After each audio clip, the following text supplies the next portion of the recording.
The MRI results came back during the game. Not before it. Not in the quiet administrative hours of a morning when roster decisions can be processed with the kind of deliberate calm that organizations prefer when they are making moves that will reshape what is available to them. The results came back while the Dodgers were on the field, while the second game against the Twins was still being played, while the outcome was still theoretically undecided, while Dave Roberts was managing with the assumption that the players he had available were the players he would continue to have available. That assumption did not survive the fourth inning. 2 names. 2 MRIs. 2 outcomes that the medical staff delivered to the front office in the specific language of imaging results that leave no room for interpretation or optimism or the kind of hopeful ambiguity that sometimes accompanies early injury assessments. Hernandez. Tucker. The injured list. Both of them. Effective immediately. And in a single compressed moment, the Dodgers outfield, already operating under the accumulated strain of a season that had asked more of it than any preseason projection had accounted for, collapsed. Roberts found out the way managers find out about things that happen during games. Not through a formal meeting. Not through a document placed on his desk. Through the specific channel that connects the dugout to the front office in the real-time language of a baseball operation that cannot afford to wait until the final out to make decisions that need to be made now. A word in his earpiece. A brief exchange at the rail. The kind of communication that contains an enormous amount of information in very few words because the person delivering it understands that the man receiving it is simultaneously managing a baseball game and cannot give the news his full attention. Roberts absorbed it. He did not show it on the field. The camera caught him, briefly, in the moments after the information reached him, a slight adjustment of his posture, a gaze that moved to the outfield and stayed there a fraction longer than it normally would. The particular look of a man performing a rapid, silent calculation about what the news he has just received means for the decisions he is about to have to make. The outfield he had sent onto the field for the second game against the Twins was no longer the outfield he had available to him. He had known, in the abstract way that managers know things about the fragility of a roster during a long season, that this kind of moment was always possible. He had not known it would arrive in the fourth inning of a game the Dodgers could not afford to lose in a series against a Twins team that had made clear, across the first game, that it intended to take every advantage the Dodgers handed them. The game continued. Roberts managed it with what he had. The emergency announcement came after the final out. Roberts stood at the podium with the particular composure of a man who had already spent several innings processing information that the reporters in the room were only now receiving for the first time. He did not let the gap between his preparation and their surprise show in any obvious way. He stated the facts with the flatness of someone who had already passed through the initial shock of them and arrived at the part where decisions needed to be made and communicated. Hernandez had been placed on the injured list following MRI results that confirmed structural concern in his shoulder. The severity, the timeline, the specific nature of what the imaging had revealed, was not something Roberts detailed in full. Organizations rarely do. What he confirmed was that the placement was not precautionary, the severity, the timeline, the specific nature of what the imaging had revealed, was not something Roberts detailed in full. Organizations rarely do. What he confirmed was that the placement was not precautionary. It was not the kind of IL move that signals a player who might return in 10 days if the inflammation settles. It was the kind that signals a player who is done for a meaningful stretch of time. Tucker's situation carried its own weight. The MRI on Tucker had returned results that Roberts described, with the careful language of a manager who is navigating the medical and the operational simultaneously, as significant. The word he used twice. Significant. Not catastrophic. Not minor. Significant, the precise middle ground that tells everyone listening that the news is serious without providing enough specificity to close off any possibility.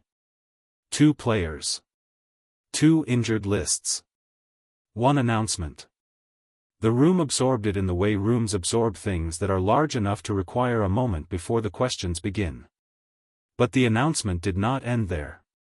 Roberts paused after delivering the injury news. A brief pause, the kind that reporters recognize as the signal that there is more coming. That the difficult part of what has been prepared for this moment has not yet arrived. He said, "We've made a call up." He said the name. A young catcher. 23 years old. 19 games of major league experience across parts of 2 seasons. A player whose name, until this moment, had existed primarily in the vocabulary of the Dodgers minor league operation and the specific community of prospect watchers who track the movement of young talent through baseball's developmental pipeline with the dedicated attention of people who understand that today's AAA roster is tomorrow's emergency solution. The room recognized the name. Just barely. And then Roberts added the detail that changed the temperature of everything. Shohei recommended this player. The silence that followed was different from the silences that had preceded it. This was not the silence of people absorbing difficult news. This was the silence of people recalibrating, rapidly and visibly, the framework through which they were processing the entire announcement. Because what Roberts had just said was not the kind of thing that gets said in a press conference when an organization is simply filling a roster spot. Shohei recommended this player. The implication of those 4 words required no elaboration. Ohtani did not formally sit on the Dodgers roster construction committee. He did not submit player evaluations or participate in the organizational meetings where call-up decisions were made in the normal course of a season.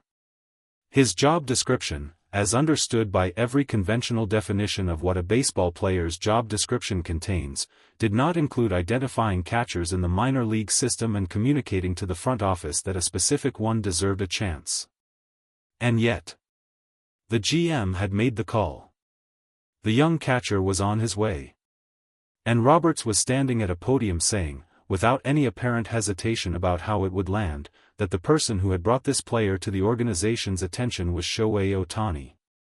A reporter asked the obvious question, how had that conversation happened? Roberts answered without ceremony. Shohei sees things. He watches everything, not just the major league roster, not just his own preparation. He pays attention to what's moving through the system. He came to us a few weeks ago and said there was a catcher in AAA who we should look at seriously. He was specific about why. We looked. The front office agreed. We didn't know at the time that we'd be making this call under these circumstances. But the work had already been done. In the GM's office, the emergency call had been placed hours before the press conference. The young catcher had been in the middle of his own game when the phone rang. The specific experience of receiving a major league call-up in the middle of a minor league season has been described by the players who have lived it in language that circles around the same elements: the disbelief, the brief paralysis, the moment where the information arrives and the mind goes very quiet before it catches up. What made this call-up different from the standard machinery of roster management was the context that surrounded it. The player would learn, in the hours that followed, that his name had reached the Dodgers front office not through the normal evaluation pipeline but through a conversation that Ohtani had initiated. That the player who would be catching his pitches in the major leagues had, weeks before the MRI results, before the outfield collapse, before the emergency announcement, looked at what was available in the system and decided that this was the name worth saying out loud. What that knowledge does to a 23-year-old catcher on his way to join a major league roster is difficult to fully account for. But the people close to the situation have used a consistent word to describe what it appeared to produce. Focus. The second game against the Twins had been lost before the roster moves were finalized. The outfield collapse had not been survivable on the night it happened, not with the available depth, not against a Twins lineup that had arrived for this series with the specific intention of exploiting exactly the kind of structural weakness that an injury-depleted outfield produces. The Dodgers had competed. They had not folded in the way that short-handed teams sometimes fold when the circumstances become clearly disadvantageous. But competing and winning are different things, and on this particular night, the gap between them had been too large to close. Roberts did not use the injuries as the explanation for the loss in public. He acknowledged them. He placed them in the context of what the team had been working with. But the sentence he kept returning to, across multiple questions about the outfield, about the depth, about how a team absorbs 2 IL placements in a single game, was the same sentence, delivered with the same quietness each time. We know what we have. And we know what's coming. The young catcher's name, unspoken in that particular answer, hung in the air of the press conference room with the specific weight of something that everyone present was already thinking about. Ohtani had not addressed the recommendation publicly by the time the night ended. He had played the game. He had done his work in the lineup. He had given the media, as he consistently gives the media when the story circulating is about something other than what happened between the lines, exactly the minimum required and nothing more. But the story had already told itself. Somewhere in the minor league system, weeks before the MRI results, before the roster collapse, before the emergency call-up became an emergency, Ohtani had watched a young catcher and decided that the people above him needed to know what he had seen. That the young catcher would now be putting on a Dodgers uniform in the middle of a crisis was not something Ohtani had planned for. He had not predicted the injuries. He had not anticipated the specific circumstances that would make the call-up happen on this night in this way. He had simply paid attention when it was not yet obvious that paying attention would matter. That, as much as anything else that had happened across these difficult and disorienting days, was what made the people inside the organization reach for the same word that the Twins manager had used in Minneapolis. Special. Not the home runs. Not the ERA. Not the sweep or the 8-pitch at-bat or the bases-loaded sweeper that ended innings before they could become disasters. The watching. The noticing. The conversation held weeks before anyone knew it would matter. That was the part that stayed with them.